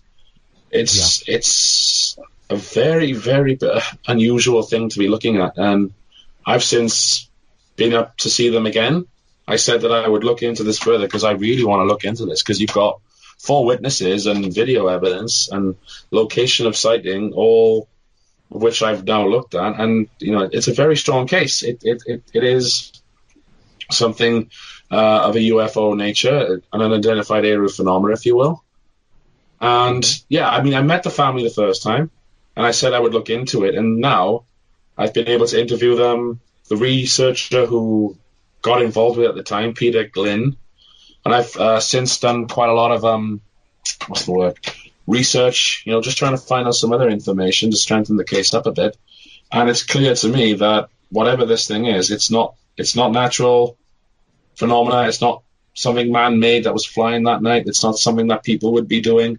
It's clearly something that you would consider UFO or paranormal. Very interesting. So you've interviewed the people involved, and you've travelled the area along, looking and you've looked online for information. And is there anybody else looking into this at all? Other than yourself at the moment? The only other person who's given me a little bit of a hand lately is Jason Gleaves. UFO. Yes. Was it UFO only? Video. Yes, we've actually interviewed Jason. I was looking for someone to actually analyze the video. Now I've got someone else who I'm waiting on to give me some analysis, but at the minute that doesn't seem to be coming anywhere. And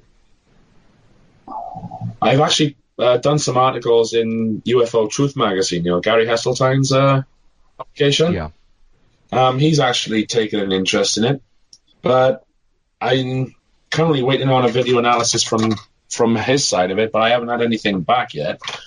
But I thought it would be interesting if I could get someone of my own to maybe look at it. And Jason Gleaves' name came up from Tony Topping and 1 or 2 other people, and I thought, well, okay, let's take a look. And yeah, he was great. He came along, had a look at the video for me, and he confirms that it's some circular disc-shaped object and that it's unexplained. You cannot say that it's anything natural or man-made or something that we have, because it just doesn't fit the evidence that I've got. But as far as I know now, I think Jason's mentioned that incident. Sorry? I think Jason's mentioned the incident. Yes, because he's just recently put a video report out on it. Yeah. And have you not also got photographs in daylight, from the certain location? Yeah. And I'm sure I've seen this. And of course, where you look over beyond the buildings where this thing was, there is nothing there that would account for it. No. There's no buildings. There's no towers. No electric cables arcing. Yeah. No roads for cars to drive around. That's right. Yeah. Fascinating. Well, let me just, I just want to bring something to everyone's attention. Yeah. I've looked at the usual explanations and to see if there's any reason that might explain what we're looking at. And when you actually, I'm actually in the process of editing the video now, getting ready for it to be released to the public. I'm hopefully going to have it up at the end of next week. It's a lot of work to video edit something like this, but I understand that. Yes, we do. It's a lot of work, man. It's a lot of work. A few minutes of video takes like hours. But I had my headphones on this video because I'm trying to listen to it more carefully, and you can hear the wind in the background. And if you look at some of the street lights, the lampposts, you can see that the rain is actually, it is there. So I've ruled out people being up the fields with fireworks or lamps or hunters or ramblers, anything of that kind, because I don't know who would be daft enough to be out there at 3 a.m. in the morning in that freezing cold weather with the rain and wind in their face. Yeah. Better things to do in Gary than go hiking in the hills. Yeah, then there's the usual explanations. It's not a plane or a helicopter. It's just too low. There's no sound coming from it. The police were contacted not long after this event. They confirmed that none of their helicopters are out, at least. It's not fireworks. It's not cars driving around in a circle. It's not electrical arcing of wires. It's not, as Philip has said, buildings with lights or anything of that nature. So by process of elimination, it only has to be one other thing. And it has to be something unnatural, and unnatural being a UFO, an unidentified aerial phenomena. So, I mean, people, the only other thing I've seen very close to it is it could be a tractor with a farmer, lights going on it, but then he would have to be, he doesn't work that early. I've been told that, I've looked into that. He doesn't work early hours in the morning. He usually comes up at sunset or just after, sunrise. He doesn't work in the early hours of the night. And I mean, this object, and I'm going to be releasing the full video, everybody's going to see this. You're going to see the lights are circling, and it does actually tilt up on a 45-degree angle. It's hovering in the air, and it tilts on itself to a 45-degree angle. So, I mean, how is it able to do that? It's an object. It is an object of some kind, I reckon, and it's moving on its own energy source, and it's tilting and moving, up and down. I mean, at one point the lights are very spectacular on it. There's no distinct pattern to it, but there's clearly something generating its own energy source, hovering in the sky, not too far from where they are. And, there's a brilliant 8, nearly 9 minutes of video footage of it. I mean, I can't say any more than that. And the family have been very open with me. They've lived in this area a long time. They're adamant that what they saw that night was not a natural phenomena or anything that occurs naturally or normally in that area. They should know the area, but to this day, it's changed their lives. They're still excited about it now. Even to this day, it still affects them. It's like, what was it? I want to see it again, and it was amazing. Yeah. And how it is if you get something like that. And like I said, I'm doing it. When we've had experiences, this is something that I've had a couple of very, very small sightings in my time, one back in 74 and another one in the mid-1990s, and I'm still wanting to see something else. It's something that once you've seen, it kind of attracts you and pulls you towards it. You want to experience it again. Now, this video footage, are you saying you're hoping to release it next week? Do you have a dedicated online YouTube site, or are you going to release it on Facebook? I do have a page on Vimeo, actually. I don't have a YouTube page right now, but I mean, if you ever want a copy of it to put on your Outer Limits magazine, I'd be happy to give it to you. I'm happy to give it to anyone who wants it. But I mean, I'm doing it just to. I'm trying to get as much information into it as possible, so all areas are covered. I don't really want to. I don't think. I mean, maybe there'll be a part 2 to it. I don't know, but everything I've got right now, I'm trying to put in, but I don't want to make it too long, but then I don't want to make it too short. I want to make sure that people get the full appreciation of my efforts and what this video actually means, because so many people are actually, skeptical. Where's the footage? Well, I've got some footage. And the family have been very brilliant towards that. Kudos for them. Tremendous work for actually getting it, in a time when they were really, inspired and amazed by what they were seeing that night. Yeah, absolutely. So, what do you want to do then? Are you going to send that to me directly so I can put it in the magazine, or I can always add it to the Inside Out Limits Facebook page as well? Well, I'll probably open up a YouTube page, or I'll put it on one of my. I think I've got a video page on Vimeo. I might stick it on there, but YouTube seems to be... Well, once you do, Gary, just send me the details and I'll make sure it goes on my page. I'll be happy to send you a direct copy, and I'm happy, because there's WeTransfer, is it, or my file transfer that Yeah, if you want to do that with your Google Drive or something like that's that. a good way of sending large files. Yep, absolutely. Are we making sure, the family will be seeing it first before it goes on? Of Because course, I want to make yeah, sure that of they're course. happy with everything, that, no sort of certain details don't get out or things like that. But, yeah, I mean, I'm hopefully, I'm not saying for 100%, hopefully by the end of next week I'll have something because, like I said, the video editing is a nightmare to do. You sit at your computer for hours on end just trying to get a few minutes together. Just say what you're thinking, Gary. It's a pain in Pain in the the ass. Because I've done it myself. Pain in the ass. Anything you want to ask, Phil?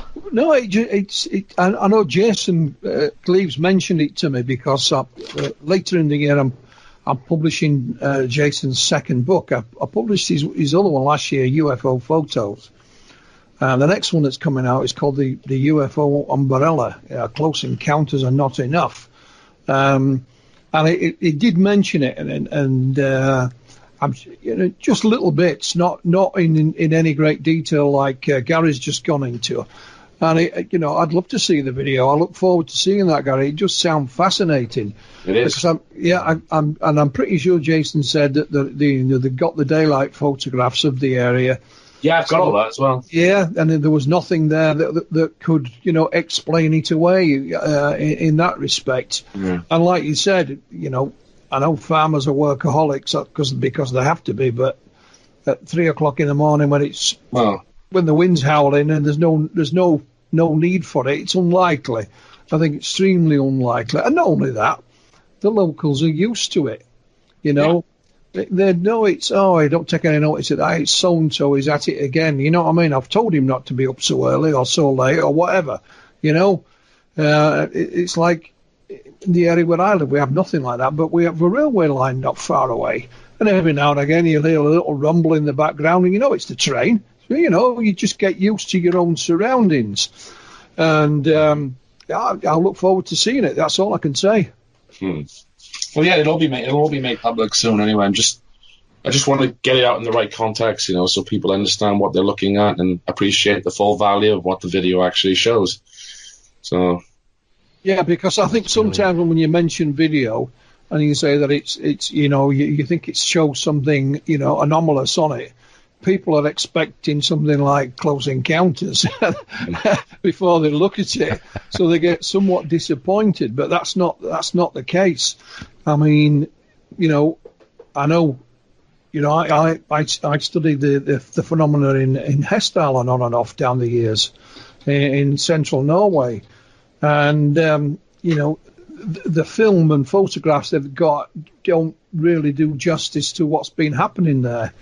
yeah. So sometimes people are disappointed with bits of film, but it's because they don't know. Like you say, you want to release it in the correct manner, and all credit to you, Gary. So we look forward to seeing that. I really do. Well, that's what I'm saying. You've got a good. There's 2 videos, but altogether it adds up to about like nearly 9 minutes. I mean, it's more than enough to show you what they're looking at. I mean, I've like I said, I've interviewed them. I've got transcripts of their interviews. I've walked the area. I've got the photographs from the window and the surrounding patches. I've interviewed other people as well who have became witnesses of other things. Which just adds to the story. It gives it a few more layers and different dimensions and everything. So. And you went to visit an old friend of mine as well, Margaret Fry. Yeah, Margaret's a lovely lady. Yeah, she's been around a long time as Margaret. Oh yeah, she's definitely been one of the leading voices. But bless her, she's getting on a bit now. So she's like, I've been and stayed with her a couple of times in the past. With her I believe her husband's passed away, Ron, and a fantastic lady, and she's got a great sense of humour. And if I'm not mistaken, she was born and raised in the Himalayas. She's travelled the world. Yeah, her father was a scientist, more of like a forensic scientist. And if I'm not mistaken, he was even involved in something to do with splitting the atom, something along those lines. But, Margaret and I went on a couple of investigations. We heard a rumour. This is a rumour. It's just going back, I don't know, late 80s, early 90s. I can't remember the exact date. But there was a Polish chap that lived in one of the little villages in one of the valleys down there, and he claimed that he was a prisoner of war during the Second World War, and that he'd actually worked on, building a UFO for the Germans. Right. So I got Margaret in the car, and off we went. Sure enough, we found these locations, and we got the gentleman's name, and people have heard of him, but we could never actually find him. It was almost like Chinese whispers. We set off trying to find this chap, but I'm confident he did exist. Whether he saw what he claims to have seen or worked on what he claims is a different matter, but because we never managed to track him down. Because my stepdad was Polish. So, my father was born in Merthyr Tydfil. My own father, he died when I was a nipper, but my stepdad was from Poland. But I went on a few expeditions with Margaret and stayed at her house a couple of times. So, like you say, though, she's knocking on a bit now. But she's got some fantastic stories to tell from her own investigations and her own sighting as well back in I think it was the early 1950s when Margaret saw something. But this was the Enfield sighting. That's right. She saw something, coming to land. But she's a cracking old lass. She really is. And, if you do meet her again, Gary, please do give her my regards. I will. So, we've got about 15 minutes left. So, what I wanted to do was just ask about your plans for the future, Gary. What you're planning on doing? Is anything new coming up that you've just been informed about or discovered, or you're thinking of doing any books? Are you doing any conferences? Are you doing any more videos? Yeah, I'm sure I'll be doing some more videos on the Penturk and the Denby Lights UFOs. As far as a book goes, I'm not really one for writing books, but I have been asked if, would somebody like to help me write a book? Kaz and I have obviously discussed it, because obviously that would be a tremendous read for anyone interested in wanting to do a book like that. As far as conferences go, we do have one maybe planned for October, November. Is it Ben Emlyn Jones, I think it is? His name, isn't it? Mm-hmm. Forgetting his name. Hospital Porters Against New World Order. Yeah, he's going to be doing a conference, I think, in November. He wants us to come up and do a speech on a conference talk on the Penturk UFO incident. I don't know about other things yet. I might stop doing more local investigations. I know that some people have given me some very interesting details on things they've seen, and some of them have actually put together some nice reports for me. So maybe there'll be a collection of those I might look into, because the one thing I'm learning is that Penturk area or the surrounding area, that's a hotspot for UFO activity. Denby is a hotspot for UFO activity. But so far, yeah, that's probably what I've got planned. More video documentaries, maybe some articles for you or anyone else who would want them. Well, the only thing I ask about articles, Gary, is that they haven't been used elsewhere. That's the only thing I ask. And I'm more than happy to take articles from you for Outer Limits magazine. Absolutely no problem whatsoever. That's fine. But no, that's it for now anyway, as far as I understand. Yeah. So, we ask most people this when they come on, and just to get your opinion on it, really. What about disclosure? Do you think that will ever happen? Yeah, I think at some point it will, but I think the system will fight tooth and nail to make sure that it doesn't. I don't think it'll happen with some government being sympathetic to us saying, "Oh, go on, man, let's release it." I think enough time's gone by. I think if any kind of disclosure is going to take place, it'll have to be some real incredible incident, where it can't be denied that something extraterrestrial or UFO or out of this world was seen by so many people and caused such a stir, or they'll make themselves known to us. Maybe they'll appear over major cities and they'll probably hijack our TV signals or radios, like you've seen in many films before, and maybe that way they'll do it. Yeah. But I can't see the governments doing it. Not the British or the American governments. I think if disclosure comes from anyone, it could be the Russian government. They've been very open about some of the cases they've had. I know that some of the Chinese delegates, have been very open about it. But South America, countries like Argentina and Brazil and even Mexico have been very open about it. They don't seem to have such a need for secrecy on the issue. So if disclosure is going to come, don't expect it from any of the usual, like America or Britain or anything. I think, Well, if it was someone like Donald Trump, I mean, would you believe him anyway? Well, here's something interesting. I mean, Donald Trump has just signed that directive, isn't it, for the Space Force? Allegedly, yes. Yeah. And, me and Kaz are in discussion about this, and we're just wondering what he's up to, I mean, is he getting ready to reveal something incredible? Is he preparing this for a battle in space against something? I mean, somebody asked me this same question that Chris had just put to you, and I said, well, let's assume disclosure's coming, but who would you believe to deliver it? Would you believe Trump would be the one? Would you believe Donald Trump? Half of the Americans certainly wouldn't, But then half of them would, Yeah. It's a lot of people. Would you believe the United Nations? A lot of people claim that's just a talking shop. They never actually do anything. Would you believe the Pope?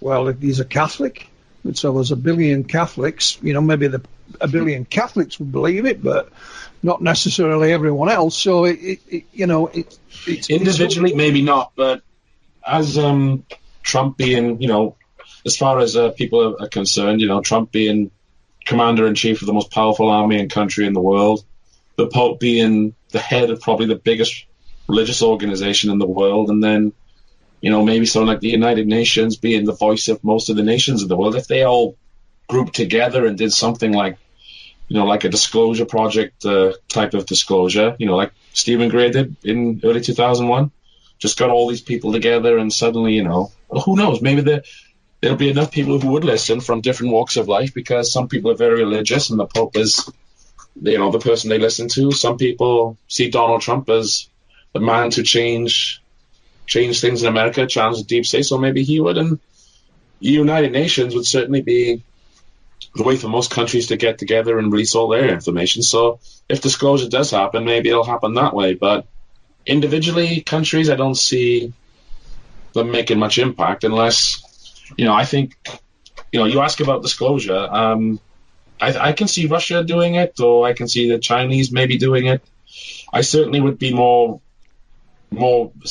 comfortable saying that I reckon South American countries, like Argentina or Brazil, they seem to have a more open policy when it comes to discussing these matters. They seem to be willing to even hand over military information, which is unheard of in countries like Britain and America. But I mean, I just think, the most trusting thing people would want is if they came down themselves and were able to hijack our networks and radio signals and everything else and say, hello, this is us. Maybe it's that way. I don't know, but that's just the way I see it.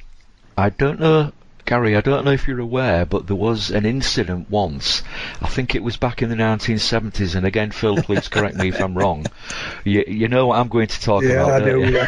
It's the TV interruption. Do you remember that, Phil? that was a hoax. Yeah. But it was so cleverly done, wasn't it? It was, and still people show that video clip now, and it's same with Alternative 3. And if you're aware of that, but there's a book called Alternative 3. Basically, it was alleged that the Earth was doomed. Our atmosphere had it, and you couldn't reverse it. The Earth was going to fry. So they looked at 3 alternatives. Well, 1 was to try and fix it. They couldn't. 2 was to live underwater. Well, it'd get so hot that even the oceans would evaporate. So alternative 3 was to leave the planet altogether and set up colonies on Mars. And this started in the 70s. There was a thing in the 1970s called the brain drain. And if you've ever heard that phrase, it's called a brain drain. And a lot of scientists from Britain and Europe were going to work in America. The brain drain, because that's where the money was. So that really did exist. And of course, the UFOs that we're seeing were not extraterrestrial. They were actually man-made. And of course, it's only the certain few that are going to be taken to live on Mars. The rest of us have had it. And there was even a documentary done about Alternative 3, and it showed them talking to scientists in their lab coats and even a little bit of the supposed landing on Mars. But it was all done on April the 1st. It was a hoax. One of the so-called doctors on it was an actor that was unknown at the time, but he later rose to prominence as one of the generals in the sitcom, joke-com, whatever you call it, Hello, Hello. He was one of the German generals in that. There's a fat one. Yeah. That was him. Yeah. But there were those that did believe it. I mean, it was produced by Anglia Television, which I believe is long since gone. But I know we looked into it, and we even got letters from the producers saying how they dreamt it up one afternoon, because they were looking for an April Fool's joke. But the thing about disclosure, and I take on board what Gary was was saying there. The rumour that disclosure's coming in whatever form, Chris, tends to go around in circles. Yeah. Back in the 1980s, I believe it was, they had Operation Right to Know. And they were all standing outside the White House with the banners and the plaques, and they were convinced, that it was going to happen. I remember when we first met Timothy Good in the early 1980s, before he became a publishing sensation. Tim was convinced that, although it wasn't called disclosure then, but it was, whatever you want to call it, was imminent, and he was of no doubt about it. But of course, it's never happened, or if it has, it's certainly passed me by, and of course, if it was an announcement, as Gary's rightly pointed out, from one individual, either person or organisation, there would be a vast amount of people who just simply would not believe it. And of course, we tend to forget that there are parts of the world that we would still call as, perhaps native. They don't have access to the modern Western technology, so they wouldn't get to find out about it anyway. So, I'm 61 this year, so I'm around for a few more years just to see what develops in this. But there's the other kind of disclosure that some people favour. And then rather than any one big announcement from wherever, that it's drip-fed. So it's a bit here and a bit there. And before you realise it, disclosure has happened, but just not all at once.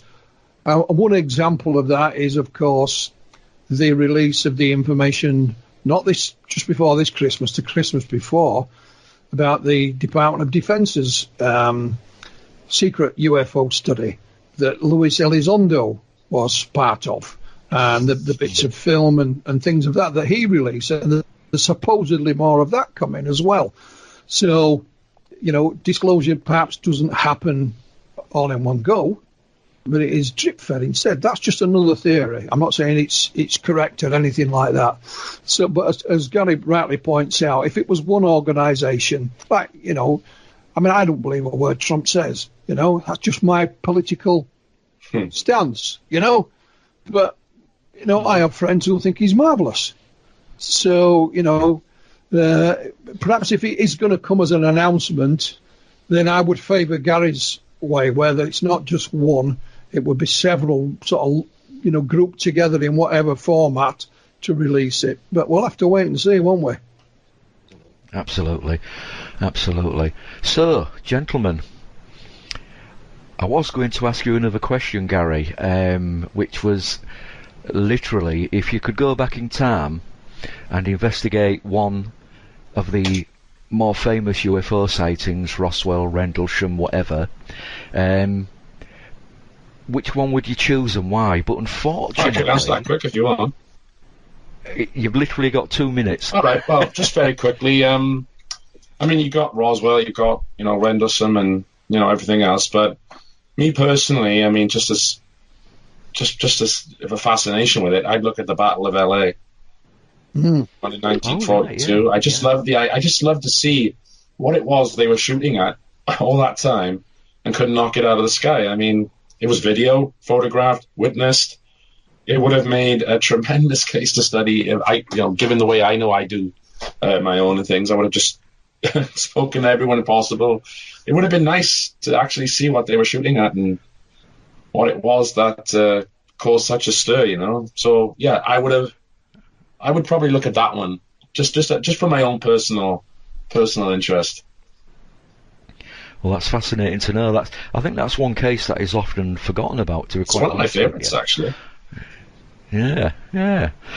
Right, Mr. Gary Jones, I just want to thank you on behalf of Inside Outer Limits and for joining us tonight on our little radio broadcast kind of show. So thank you very much for your time. Thanks for joining us, and I'll let you finish. Yes, thank you very much, Gary. Fascinated to hear about the pen. I was really looking forward to it because I'd read little bits about it. Didn't have all the information by any stretch of the imagination, and I know there's a lot more to it than what you've covered this evening, but I do think it is fascinating. And all I will say is, if you and Kaz are ever looking for a publisher, well, that's what I do for a living now, so please bear me in mind. But I wish all every success with your continued investigations, and please keep us informed. I will. Absolutely, and no doubt at some point in the future we may even get Kaz on, and we will get you back at some point, Gary, and you can keep us informed with what's going on. Thanks again, listeners, for joining us, and we'll see you in about 2 weeks' time. Thanks again. Good night, everyone.